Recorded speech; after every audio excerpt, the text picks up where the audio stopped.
Bakit ano ate? Bakit wala ka ng nasakyan kanina? Napansin kasi kita na nakatayo lang doon sa gilid. Late na rin po kasi talaga kuya. Kasi po yung biyahe po talaga ng cab hanggang 8 lang po. Ate, anong pangalan mo ate ulit? Ronela po. Ronela. So, ano ito? Anong barangay? Santa Lourdes po, Busgol. Purok Looban. Purok-Looban. So, ayan po, nahatid natin dito si ate. So, galing sa San Jose. Ano sa'yo? Sa totoo lang ate, first time ko makapasok dito sa lugar niyo.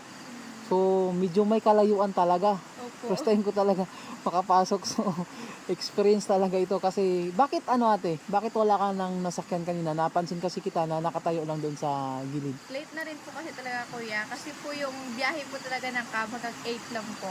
So, Paano kapag wala ng cab? Anong sasakyan mo? tricycle po kuya. Minsan may mga tricycle na pauwi na papuntang Santa Lourdes. Ganon yung inaabangan mo.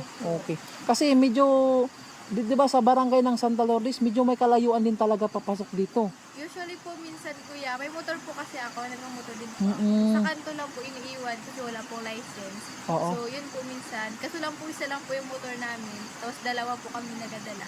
So, Yung kung- kapatid ko po ngayon yung may Sa kapatid mo. So kung nakasakay ka lang ng tricycle hanggang doon lang talaga Santa Lourdes. Tapos ang ginagawa, pasundo ka na lang. Opo, minsan po Ayun. Sa totoo lang, okay rin yung experience ko.